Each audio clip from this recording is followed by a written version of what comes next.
Olá, sejam todos muito bem-vindos. Eu sou o professor Diogo Medeiros, de Educação Física.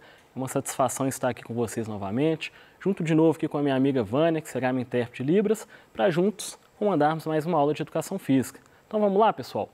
O tema da nossa aula de hoje, olha só, está aí na semana 1 do seu PET, da sua apostila, e é intitulado Esporte como Fenômeno Social, Cultural e Político. Então, basicamente, nós vamos falar dessas três dimensões do esporte aí, tá ok? Então, ao final dessa aula, a gente tem que saber duas coisas. Primeiro, nós vamos hoje conhecer a origem do esporte em essas suas múltiplas dimensões, bem como analisar a influência social, cultural e política que o esporte exerce aí em nossas vidas, tá certo? Bom, vamos falar um pouquinho então sobre essas três dimensões do esporte que está aí no seu PET. Vamos entender que o esporte, pessoal, é muito mais do que simplesmente um jogo, é muito mais do que simplesmente jogar por jogar, tá certo? O esporte, ele tem várias outras dimensões, mas essas aqui são as principais. Como assim, professor? Dimensão cultural. Cultura, a gente viu em umas aulas para trás aí, que cultura são os costumes, hábitos e saberes de um povo, ou seja, aquilo que um povo gosta. No caso aqui no Brasil, nós gostamos de futebol? Sim. Então, futebol é cultura? Sim. Futebol faz parte da nossa cultura. É o esporte que o brasileiro mais gosta, que mais acompanha, não é verdade? Em relação ao pilar social, vamos pensar o seguinte, como que as pessoas lidam nas suas relações sociais aí no dia a dia com esse esporte? Vamos pegar um exemplo, que até aí no seu PET, sobre a violência no esporte. Quantas vezes que a gente vê aí pessoas às vezes pacatas, pessoas da paz, que às vezes num jogo de futebol ali do seu time ficam mais exaltadas e chegam até a agredir outra pessoa. Então, tem essa questão das relações sociais. E por último, pessoal, mais importante nós vamos ver aqui é a questão política. A gente vai ver como assim governos e outras instituições usam o esporte para poder fazer propaganda sobre as suas ideologias e muitas vezes até para nos manipular. Então a gente tem que ficar atento em relação a isso aí, tá certo? Vamos começar a entender quando que isso tudo começou? Isso tudo começa lá no Império Romano, lá na Roma Antiga, com o famoso pão e circo. Tenho certeza que vocês já escutaram esse termo aí, pão e circo. O pão, obviamente é do pão mesmo, Antes da diversão lá, antes dessas apresentações, era distribuído pão para os espectadores, para o povão, e o circo era diversão. Basicamente, no Império Romano a gente tinha as lutas de gladiadores, às vezes é um esporte sangrento aí, uma luta até a morte entre dois homens, às vezes com feras, e as corridas de biga, que essa corrida aqui, dessa carrocinha, essa charretinha puxada por, às vezes, 3, 4 cavalos, ok? Então, na concepção do governo do Império Romano, ele entendia o seguinte, um povo que está bem alimentado, que recebe pão, e no caso a diversão, o circo, vai ser um povo que não vai preocupar em questionar as decisões do governo, Acho que é algo assim bem parecido com o que a gente vive hoje, não é verdade? Assim, qualquer semelhança não é mera coincidência, viu? Mas vamos trazer a história um pouco mais recente para a gente entender como que a coisa se dá hoje?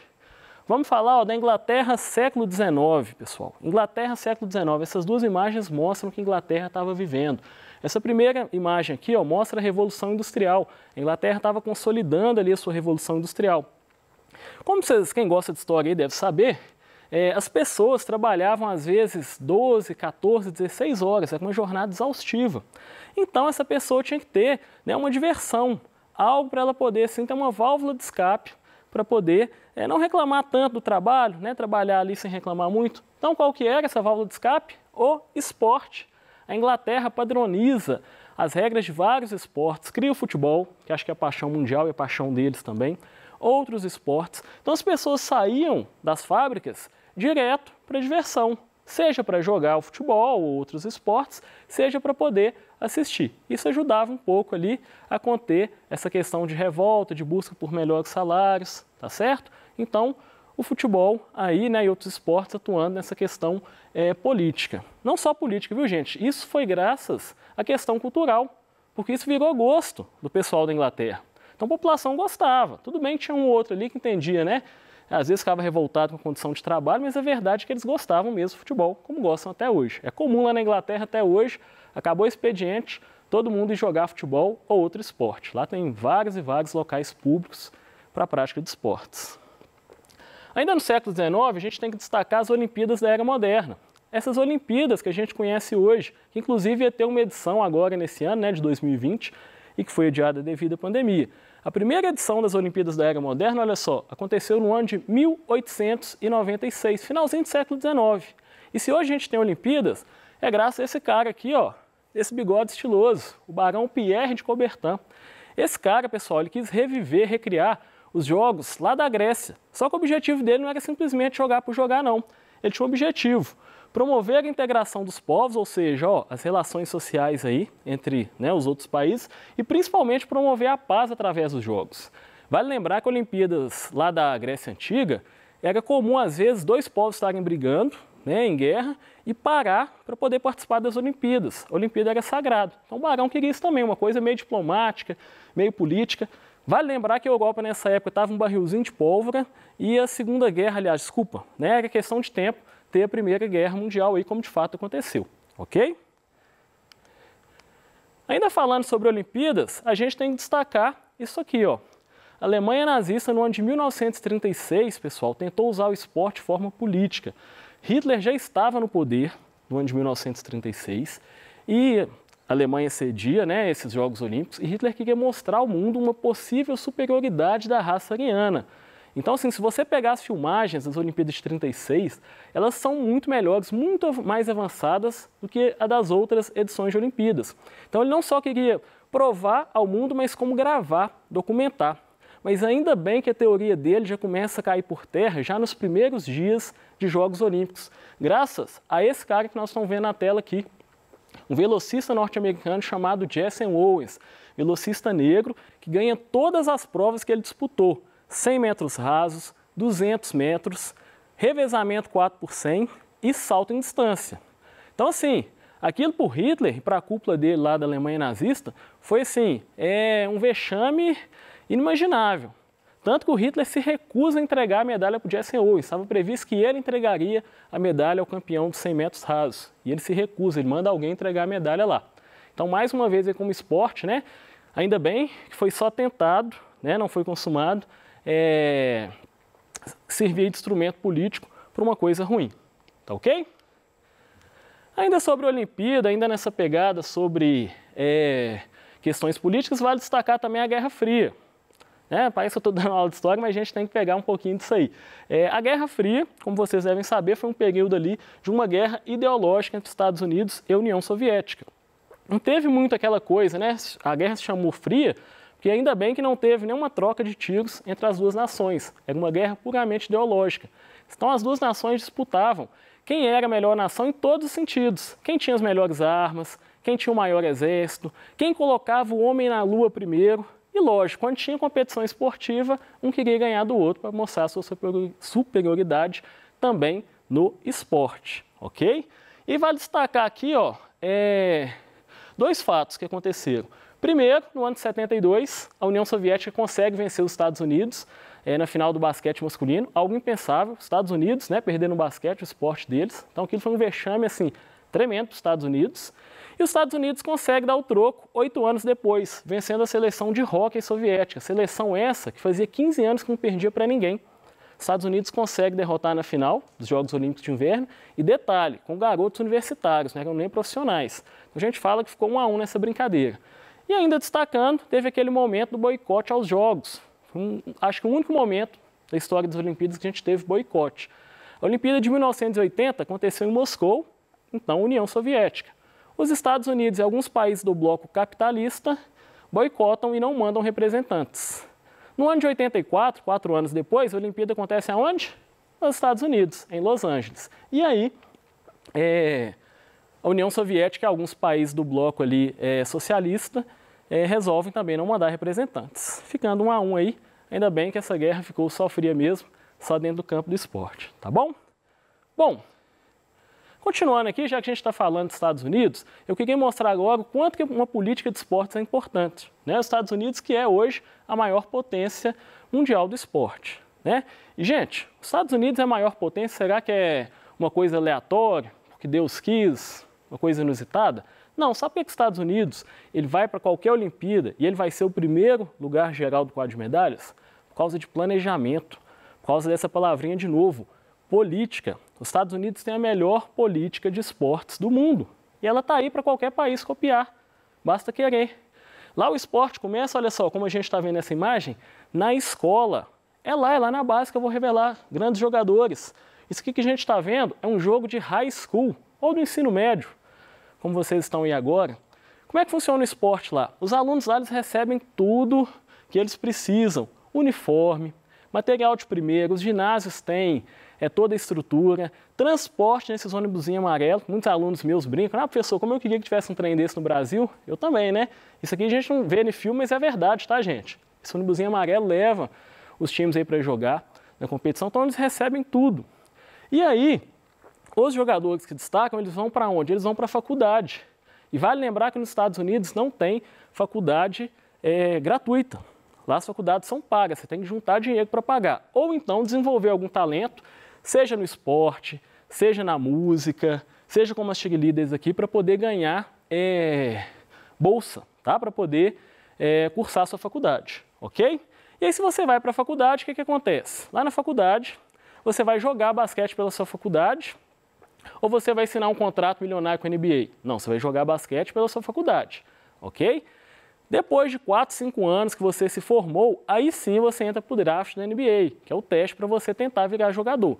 Se você não for tão bom para virar jogador, você tem o seu diploma, você está formado, vai seguir a sua vida normalmente. Se você tiver talento para virar jogador, você vai virar jogador.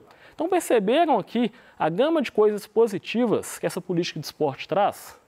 Então, as pessoas que têm talento no esporte, elas têm, ou sua faculdade, elas estão com a vida de certa forma garantida. Ou vai virar jogador, ou vai ter o seu diploma e seguir a sua vida. E não só para essas pessoas. Vale lembrar que é tudo uma cadeia ali, de trabalho que gera. Por exemplo, esse ônibusinho não é de graça, não. Tem que ter alguém para poder dirigir. Esse ônibus tem manutenção, combustível. Alguém fez esse uniforme aqui. Então, olha o tanto de emprego que está gerando. E sabe quem patrocina isso? Não é só o governo, não. Tem iniciativa privada. A NBA, que é a maior liga de basquete dos Estados Unidos, patrocina isso aqui também. Sabe por que a NBA patrocina? Não é porque ela é boazinha, não. É porque a NBA sabe, ela não é boba. Ela sabe que o LeBron James da vida, que arrebentou nessa última final aí, ele vai ficar velho, ele vai aposentar. Se não tiver outros grandes jogadores, não vai ter como continuar. E de onde que vai vir grandes jogadores? Da base, lá da escola, ok? Então percebam aí a quantidade de coisa positiva quando a gente tem uma política de esportes realmente eficaz, tá certo? E no Brasil, nós temos uma política de esportes eficaz? O Brasil é o país do futebol? Infelizmente não, né, gente? A gente tem até algumas políticas de esportes aí, isoladas, tá? Mas infelizmente estão longe da política como tem que ser, igual nos Estados Unidos, tá certo? Aqui no Brasil a gente tem essa falsa sensação que o futebol, por exemplo, ele é um meio de ascensão social. Isso é mentira. Um jogador aqui, para poder chegar no profissional, são raros os que chegam. Aliás, são raros os que chegam na categoria de base. Para virar profissional, então, é mais difícil ainda. Dos que viram profissional, raros são aqueles que conseguem jogar em time de Série A e Série B, que tem um salário melhor. E raríssimos mesmo são aqueles que vão para a Europa, disputar a Champions League e ganhar altos salários. Então, isso aí é falso. Tá? Essa ideia de ascensão social. A grande realidade do Brasil, infelizmente, é esse campinho. E sabe por que a gente, vira e mexe, a gente revela um Neymar da vida? É porque a gente é um país com mais de 200 milhões de habitantes. Então, no meio de 200 milhões de habitantes, vai sair um ou outro jogador bom. De vez em quando sai um Neymar. Mas se a gente tivesse uma política de esportes de verdade, igual dos Estados Unidos, pode ter certeza que a gente teria uma seleção de Neymar, assim, do goleiro até o 11. Ok? Infelizmente, eu rezo todo dia para que os nossos governantes aí, desde a da esfera federal até a municipal, olhem com mais carinho, o caminho é o esporte, não só para a questão educacional, mas para tudo. Os benefícios são enormes, ok? Bom, com isso, pessoal, a gente conclui que o esporte nunca será só um jogo, né? Não era esse o objetivo da aula, mostrar que o esporte tem essas suas dimensões? E essas dimensões cultural, social, sempre serão exploradas de forma política, tá certo? Bom, nós estamos caminhando aqui para o final da nossa aula, Eu falei essa primeira parte aí da semana 1 do PET de vocês, e agora eu gostaria de entrar um pouquinho na semana 4. Na semana 4 aí do seu PET, tem uma sugestão aí de atividades físicas na pandemia, isso mesmo. Se você for ler aí o seu PET 4, tem diversas sugestões, desde alongamento a exercício de força, a exercício cardiovascular. Nós vamos fazer um pouquinho de cada um deles, tá certo? Nós vamos começar nessa primeira aula aqui, ó, com os exercícios de flexibilidade. E eu vou pedir para vocês para ficar conosco aí na próxima aula também do segundo ano, que tem um tema aí bem parecido com a aula de vocês, onde faremos também um trabalho relacionado aí a treinamento de força. E na aula do terceiro ano, de cardiovascular, tá? Então fica por aí, não sai daí não, que hoje tem esse treinamento legal para a gente poder fazer aí em casa, tá certo? Bom, flexibilidade, como vocês estão vendo aqui, né? A menininha se alongando ali, nada mais é do que alongamento. Então nós vamos mostrar aqui alguns alongamentos para vocês, alongamentos simples, alongamentos que eu tenho certeza que vocês já conhecem aí, tá? No dia a dia de vocês. Então é só fazer. Alongamento tem risco, pessoal, de ter lesão, coisa do tipo? Não tem muito não, tá? Alongamento é uma coisa mais tranquila, mas lógico, sentiu alguma dor, alguma coisa do tipo, interrompe o alongamento, beleza? Não faz não. Bom, como é que vai funcionar? Nós vamos trabalhar basicamente, ó, alongamentos de pescoço, ok? Alongamentos de membro superior, que são os braços, alongamento de tronco e alongamento de membros inferiores. Cada alongamento, pessoal, você vai segurar aí por mais ou menos 30 segundos, ok? 30 segundos do lado direito, 30 segundos do lado esquerdo. É importante, flexibilidade, eu não tenho ganho de flexibilidade se eu não segurar por pelo menos 30 segundos. Então segura aí, ok? Eu não vou fazer por 30 segundos por questão de tempo de televisão, ok? Mas você pode aí, fazendo pausado, com calma. Se tiver muito rápido aqui, lembrando que essa aula está disponível aí no Conexão Escola e no canal do YouTube da Rede Minas, então você pode acessá-la depois e fazendo pausado e olhando aí como é que faz com tranquilidade, tá ok? Vamos lá, eu coloquei minha imagem mesmo, está aqui, mas vou demonstrar aqui também. Primeiro nós vamos alongar o pescoço, ó, 30 segundos para o lado direito ou o lado esquerdo, você escolhe o lado que você vai começar, ó, puxa bem, e depois mais 30 segundos para o lado esquerdo. Gente, puxa bem, sente alongando essa musculatura aqui, tá? Cuidado para não puxar de uma vez assim, dar um torcicolo, ok? E vai segurando aí, tá bom? Então, pescoço, primeiro, tá lá a imagem, tá fácil. Agora nós vamos fazer, ó, um alongamento para cima. Nós vamos colocar a mão aqui, ó, próximo ao queixo e vamos empurrar a nossa cabeça para trás, alongando essa parte do pescoço, ó. Então, segurou, vai contar aí 30 segundos, ok? Depois, nós vamos alongar, ó, para baixo, queixo no peito, segura e conta também 30 segundos, sentindo essa parte, ó, de trás aqui do pescoço, ok? Agora, tronco. O tronco é o seguinte, nós vamos esticar como se a gente estivesse pegando uma corda, ó, lá em cima, tá? Vai puxando tudo aí, leva o corpo um pouquinho para trás, alonga tudo, tudo mesmo, puxa mesmo, como se você estivesse preguiçando, ó. Ok? 30 segundinhos também nessa posição. Agora nós vamos partir para os alongamentos, ó, de braço. Aliás, antes de partir para braço, já que a gente fez pescoço, ó, dá um giro no pescoço aqui, ó, para a direita e para a esquerda para continuar. Braço, eu vou segurar aqui, ó, meu cotovelo e vou puxar para baixo. Deixa eu virar de costas aqui para ver, ó. Eu tenho que puxar bastante mesmo o meu braço, ok? Sentindo essa parte de trás. 30 segundos de um lado, 30 segundos também do outro, ok? Acabou esse, eu vou alongar essa parte aqui, ó. Essa parte eu vou segurar assim, ó, e vou puxar tudo, inclusive polegar. Não deixa o polegar solto, não, senão ele fica com ciúme, ok? Seguro o polegar, deixa esse negocinho aqui. E o outro lado também, mais 30 segundinhos de novo, sem esquecer o polegar. Estica bem essa parte aqui do antebraço, hein? Isso. Seguindo. Ainda em braço, olha só, eu vou pegar o meu cotovelo aqui e vou trazer o meu cotovelo aqui bem para perto. 30 segundos de um lado. 30 segundos também do outro, ok? Agora nós vamos para a perna. A perna é muito tranquila, eu vou pegar, vou alongar essa parte aqui, ok? Vou segurar e puxar. Quanto mais você puxar, mais você vai sentir a parte anterior aí da sua perna, ok? Mesmo esquema, 30 segundos para um lado, olha só. 30 segundos para o outro. Agora nós vamos alongar a parte posterior. Para alongar a parte posterior, eu vou segurar o meu joelho como se eu fosse, ó, encostar ele aqui direto no meu abdômen. Eu não vou puxar muito por causa do microfone aqui, tá? Senão vocês não vão me escutar, mas puxem, tá? Até como se fosse encostar.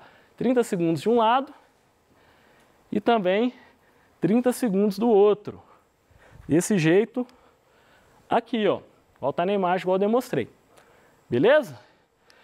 Para finalizar, ó, 2. Primeiro, eu vou abaixar sem encostar, sem dobrar o joelho, ó, e vou tentar encostar o pé, desculpa, a ponta do dedo, ó, na ponta do pé. Não encostou, vai até onde você consegue. Vou fazer isso com a perna fechada, 30 segundos, e depois 30 segundos, ó, com a perna afastada, ok? Vou lá embaixo também e fico aí por 30 segundos, beleza? Bom, pessoal, por agora é isso, esse treino de flexibilidade, né? Quero convidar vocês de novo a ficar com a gente aí. Na aula do segundo ano nós vamos fazer o treinamento de força, que é um treinamento muito legal. Lembrando que a aula está disponível, se ficou rápido aqui, vai parando lá, ok? Vai fazendo pausadamente, olhando no Conexão Escola no YouTube, tá? Do jeito que der para vocês aí, tá certo? O meu muito obrigado, eu vou ficando por aqui, espero que tenham gostado da aula, um forte abraço e até a próxima!